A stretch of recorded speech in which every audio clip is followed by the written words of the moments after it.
Kenton and Lacey are found in the living room. Grammy is in the kitchen getting Lacey one of her magical remedies to make her more comfortable. In the living room, Kenton is adjusting pillows for his wife and propping her feet up and just being overly helpful.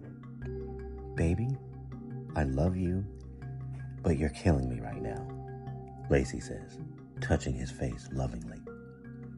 "Gosh, I thought I'd never see you again.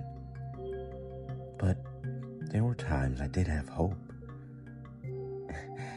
And here I am," Lacey says, squeezing Kenton's hand lovingly. He kisses his wife softly on the lips. Lacey pulls out the crystal and shows her husband. "Maybe this can help us find him?" "Dad," Lacey says, touching the crystal, "did you find him?" "No. His soul probably returned," Kenton says. "Maybe," Lacey says, unsure. Kenton notices the crystal. "Will this help the boy?" Kenton says, still softened by his wife's return. "I hope so. I kept imagining what he looked like. I didn't expect him to be a young man." "How old is he?" Lacey asks. "He's 22, Kenton says. Grammy comes in with a tray and hands Lacey a mug. "What's this? Some spooky gypsy potion?" Lacey says, sipping slowly. "Drink up, sweetie. You'll need your strength," Kenton says. "So what happened, Lacey?" Grammy says. Lacey explains that when she came to, there were 2 black apparitions in the room. They consumed both Rose and Caleb. "And then I blacked out again," she says. "I woke up, I splashed water in my face, and then I saw you guys," Lacey explains. Lacey assured them that it was the same men that grabbed her and her dad, Rufus, that night.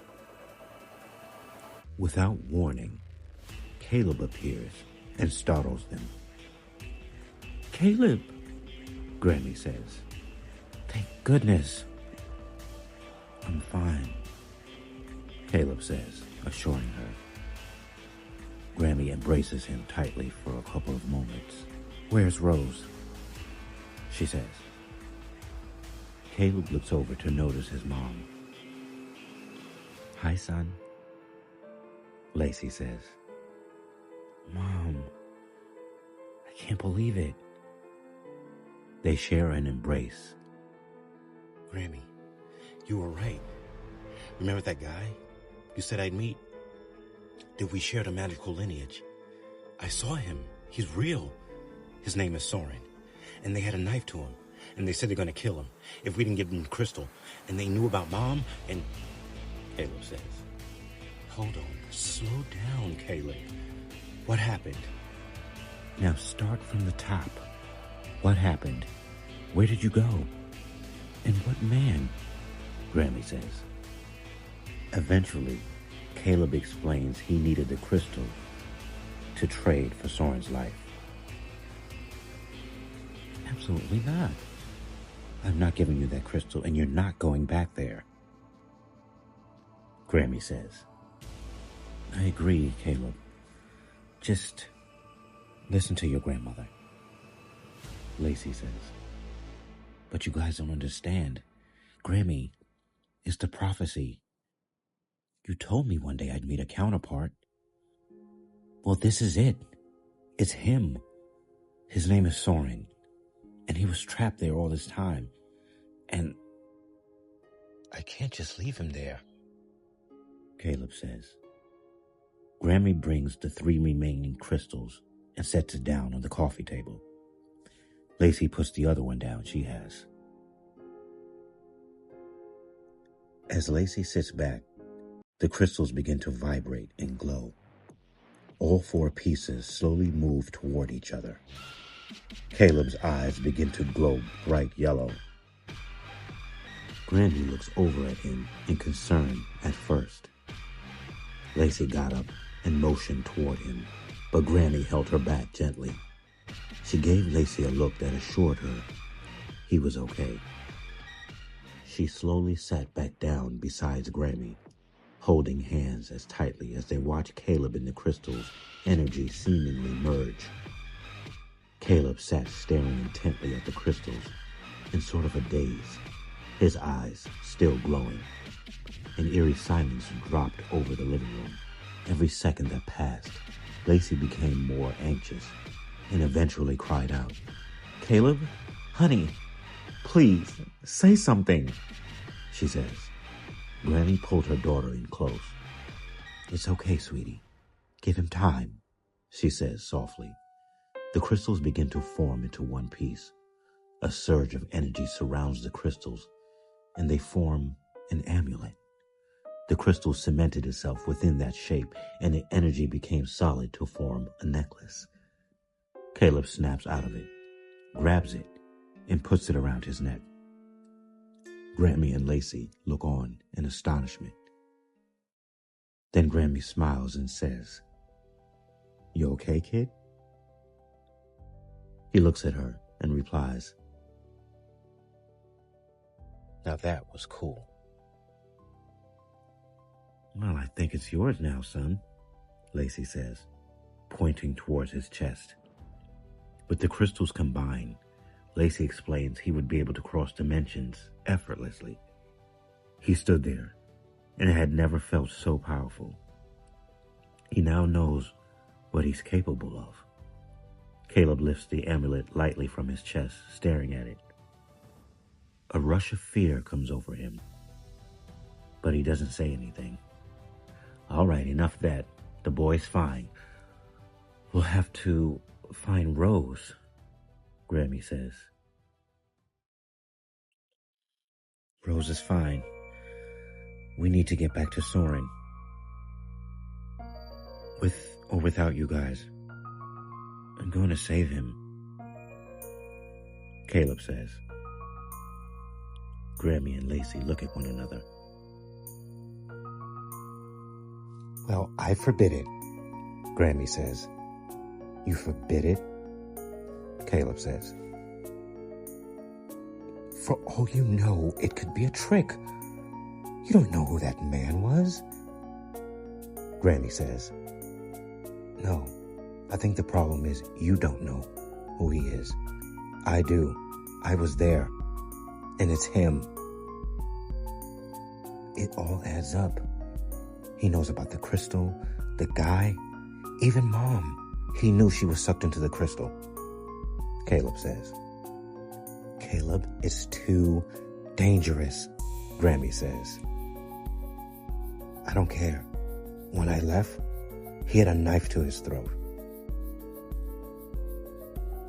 And if someone doesn't show up soon, he's gonna kill him, or he's gonna come here and he's gonna kill us," Caleb says. Caleb heads up to his room.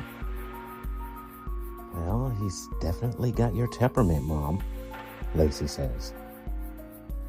Grammy gives her a look. Meanwhile, Caleb rushes over to a bonsai tree on his desk. He traces an imaginary sigil in front of it, and it begins to glow. "What happened?" a female voice rings out. "It's Rose. Glad to know you're okay. Is it safe to see you?" Rose asks. Caleb replies no. He explains the situation about Soren to Rose, as well as his family not wanting him to go. "Well, maybe you shouldn't," Rose says. "Not you too, Rose. Come on. How many times have you heard Grammy tell that story? I know you heard it too. And now I have a chance to meet him, and she doesn't want me to go?" Caleb says, frustrated. He grabs a bottle of unfinished water. "It's the circumstances, Caleb. It sounds dangerous." "Look, I know I'm not going to convince you. So just be careful," Rose says. "It sounds like you're already shuffling around over there. What are you doing?" Rose says. "I'm about to make contact. Remember that trick with the bowl of water?" Caleb asks. Rose replies yes. Okay, well, be careful, Caleb. Of course, Caleb says. He grabs a bowl with unfinished food and dumps it. He wipes it clean and pours water into it. Through the water, with his finger, he traces a sigil on the bottom of the bowl. He keeps an image of Soren in his mind. Soren, he whispers, gradually getting louder. Soren, he says, still picturing him. Soren's image appears in the water. Soren, cool, you're okay. Wait, how do I know it's you? Caleb says. Do I have red eyes? Soren says. Good point, Caleb replies. Pretty smart using water, Soren says. I know there's a lot of water there. Yeah, it's the only thing in that place I could use. I'm getting you out of there. Can you teleport? Caleb says. Could you? These robes dampen my abilities, Soren says. So take them off, Caleb replies. Easier said than done, Soren says. But I just did. You're there. I'm here. This place is different, Soren says. Okay, fine. I'll teleport in, grab you, and we'll go, Caleb says. You'll have to wait. You can't just teleport here. I told you, this place is magically cloaked, I think, Soren says. So what do I do? You said it yourself. We're special, Caleb says. Well, you seem pretty green, Soren says. So you want to stay there? I mean, tell me something I can do, Caleb says. Can you draw? Soren says. What? Caleb says, confused. Sigils. Yes, tell me how, Caleb says. Soren describes how to draw the sigil, and after a few attempts, Caleb gets it right. Okay, it's not doing anything, Caleb says. Of course not. You have to activate it, Soren says. Right, of course, I knew that, Caleb says. Soren chuckles. It'll open a portal, but the minute it opens, they'll know and they won't be happy, Soren says. Suddenly, Kenton opens Caleb's door. Caleb, you're not going anywhere, Kenton says.